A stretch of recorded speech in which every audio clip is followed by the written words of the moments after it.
할아버지 고양충시 목사, 아버지 고양영주 목사, 작은아버지 양치여 목사의 뒤를 따라 3대째 목회를 이어가는 양진호 목사입니다.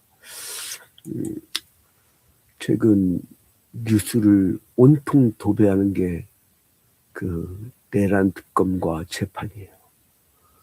뉴스를 틀면 그거야.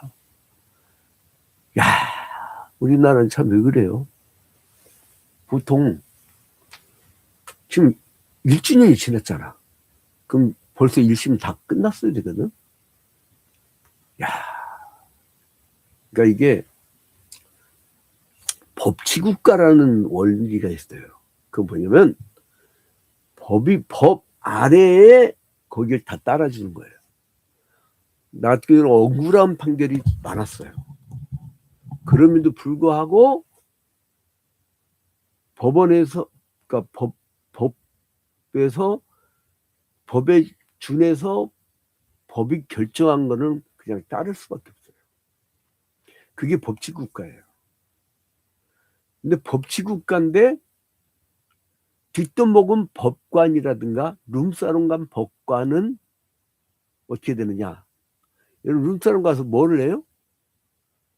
우리나라는 되게 웃기대. 수사를 할 때 보니까 목걸이만 받아. 여러분 누가 목걸이 주려고 로비한 사람이 어디 있어요? 목표는 현찰이야 원래. 네? 룸사롱 갖고 술 한잔하는 게 그 목표가 아니라니까. 그 안에서 뭘 줘요? 뭘 주려고 거기서 만나는 거예요? 어? 삼겹살집들 안 만나면 왜 거기서 만나요? 돈 주려는 거지. 돈 주려는 거. 뭐 이렇게 복잡하게 얘기해. 예? 근데요, 그 세상 사람들 눈에 보이는 법을 가지고 통치하잖아요. 근데 하나님 나라의 법이 있어요. 거기는 하나님이 심판주라 오차가 없어. 지금 이게 우리 대한민국의 법치국가의 문제점은 뭐냐면 우리나라 대한민국 헌법 굉장히 훌륭합니다. 제가 헌법을 그 1919년도 4월달 그 초안부터 해갖고 쭉 다 본 사람인데, 근데 재밌는 게 뭐냐면요, 성경 정신이 깃들었어요. 처음부터. 굉장히 축복된 나라예요. 근데 문제는 뭐냐면 법은 되게 좋아요. 우리나라 법을 가지고 판결하는 인간들이 문제야 이게. 근데 이제 이 우주 만물은 때가 있어요. 마지막 때라고 하죠. 그 때가 있단 말이에요. 그때가 되면요, 애들이라는 게 없어요. 그래서 우리는 그날을 바라보면서 반듯하게 살려고 노력하는 거 아니에요. 누가 보든 안 보든. 그래서 그걸 신전의식이라고 하는데, 장로교의 창시자인 존 칼빙이 기독교 강요 서문에서요, 지금 저희 아버님이 물려준 전질이 있어요. 저는 기독교 강요의 그 서문에 보면 코람데오란 말이 있어요. 코람데오. 한글 써드리게. 라틴어인데 데오는 하나님이에요. 하나님. 코람이란 거는 앞에서.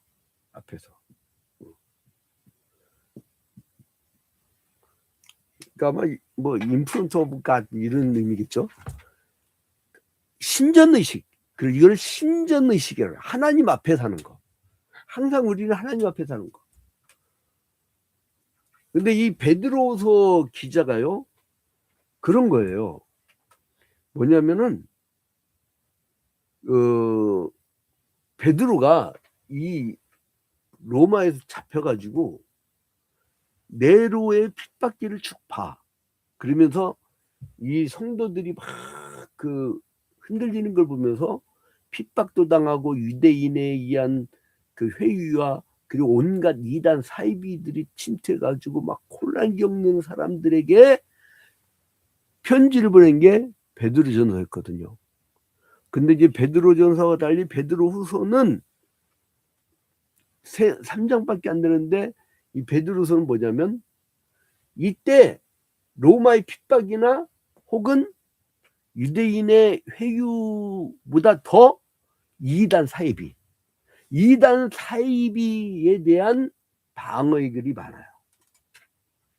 근데 아무튼 간에 이 믿는 사람들은 왜 이렇게 어려움에 처하게 되는지.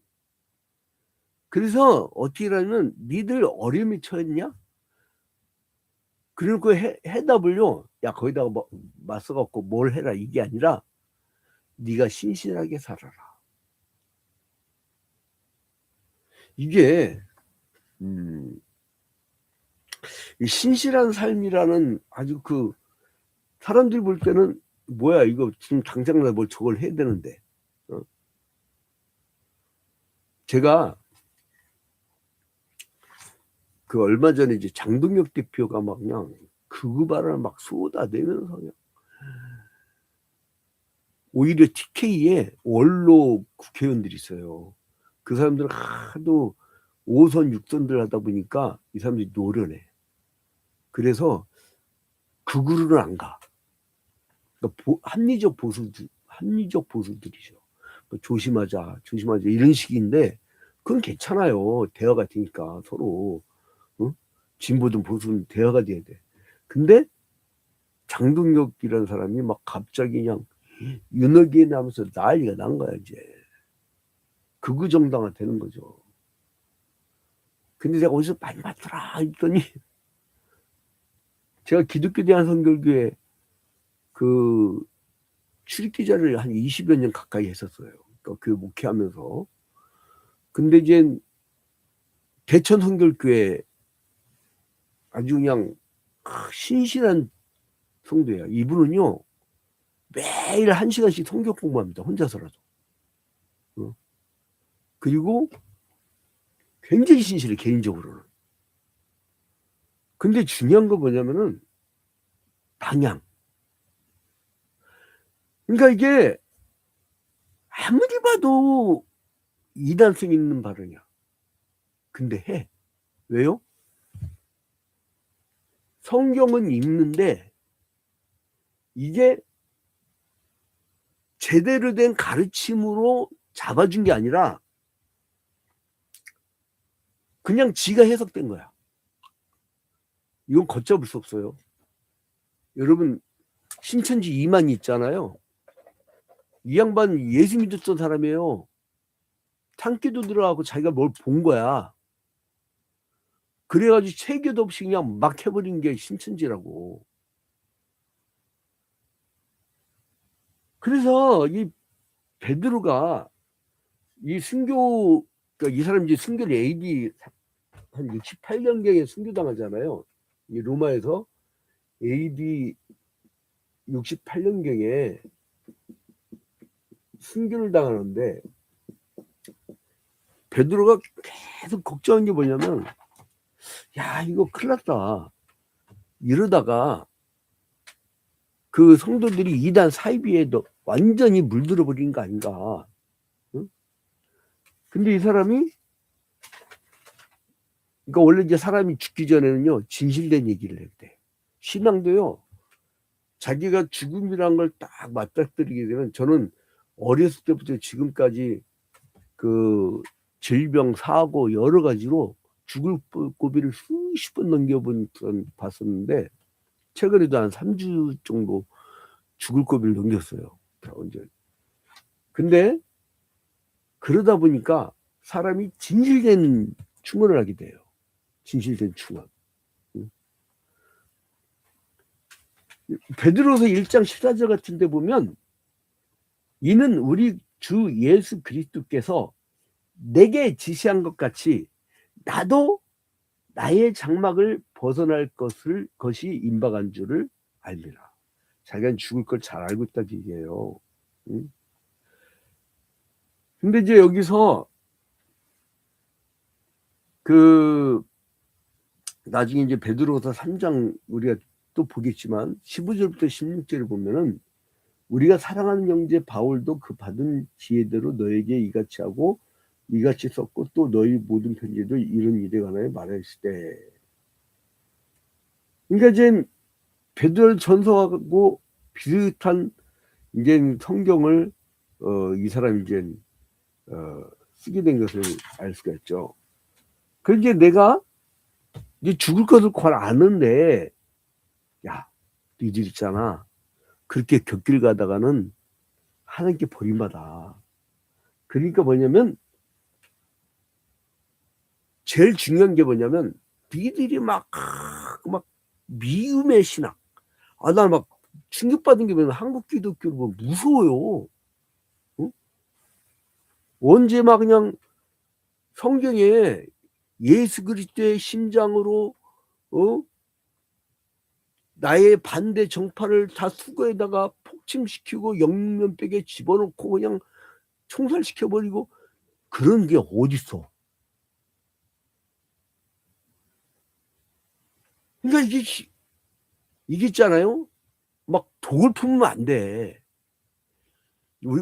제가 계속 얘기하는 게 계속 이게 지금 세상을 향해서 복음 전하기도 바빠 죽겠는데 기독교를 바른 방향으로 잡아줘야 돼. 지금 이 일에 지금 더 신경 써야 될 것 같아요. 안 그러면 계속 의식 있고 깨어 있고요.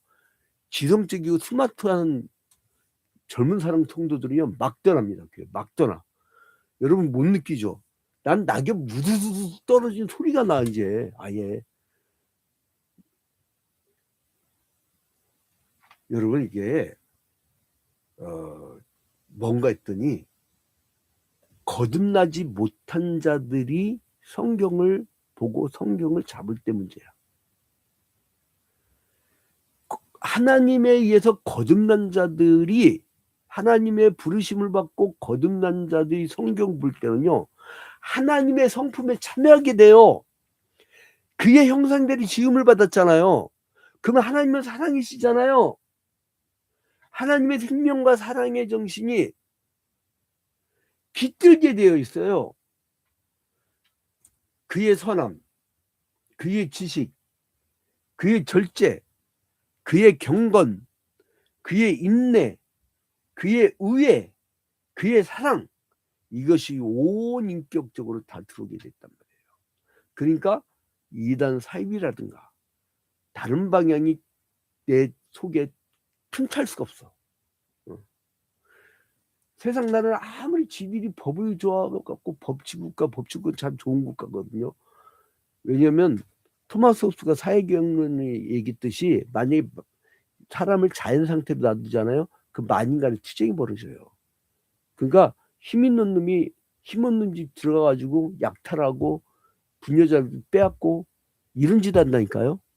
그래서 어쩔 수 없이 그 리바이어던이 이게 잘못된 줄 알면서도 경찰이라든가 국가조직이라고 하는 또 다른 괴물을 만들어낼 수밖에 없어.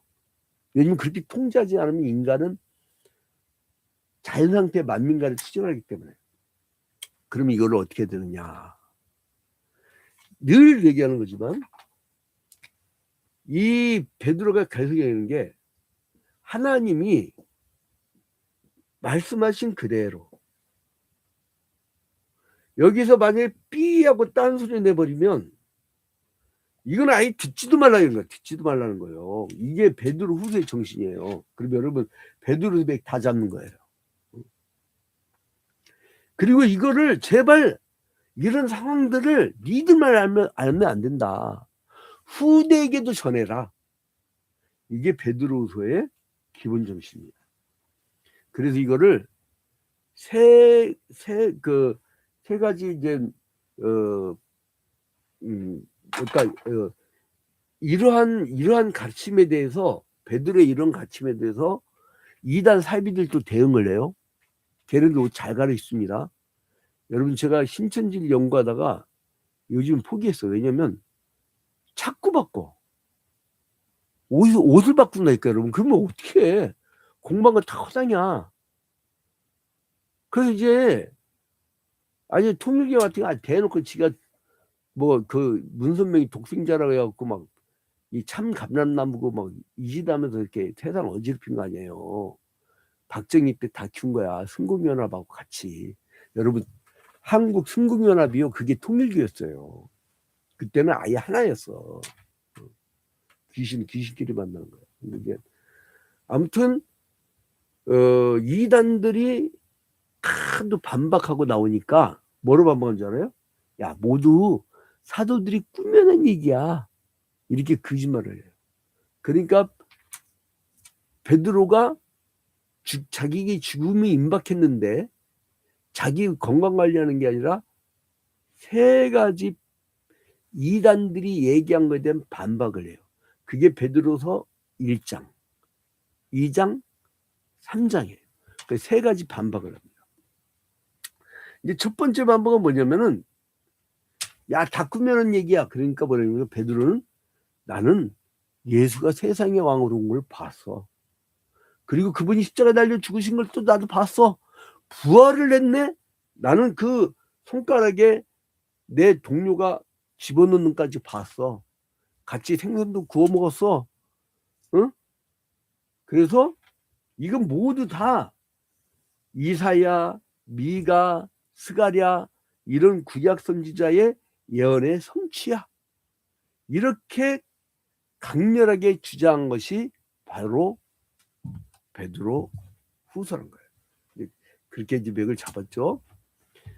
자, 그래서 시몬과 베드로라는 이름뿐만 아니라 이 사도와 종이라는 직분을 참 이 사람 많이 썼는데, 그러니까 예수 그리스도의 종으로 오히려 많이 썼어요. 뭐냐면 자기가 부끄러운 거야. 사도라고 하기에는. 그러니까 이제 1절에 예수 그리스도의 종이며 사도임. 종과 사도임이 하는 건 끝이야. 종은 그야말로 서번트는 완전히 그냥 밑에서 그냥 밑바닥이라는 거 아니야. 사도는 리더라고. 근데 이게 이 사람은 직분은 사도예요. 그런데 그거에 부끄러운 거야. 우리 하나님과 구주 예수 그리스도의 의를 힘입어 동일하게 보배로운 믿음을 우리와 함께 받은 자들에게 편지하노니. 주 예수 그리스도 안에서 보배로운 믿음을 받은 자들. 참, 그러니까 이 믿음 자체가 보배란 거예요. 어떤 사람들은요, 보배를 찾아 나서는 사람들이 있어요. 인생이 고달파. 여러분 한번 보배를 만들어 보세요. 근데 주님을 만난 순간부터 내 자체가 보배야. 그럼 여러분 찾아 나설 필요가 있나요? 보배를 찾는 성공을 향해 살 필요가 있나요?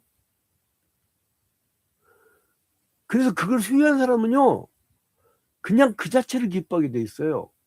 그러면 어떻게 되느냐? 2절 봐봐요. 하나님과 우리 주 예수를 알므로 은혜와 평강이 너에게 더욱 많을지어다. 이 주님을 아는 것 자체가 은혜와 평강이라는 거예요.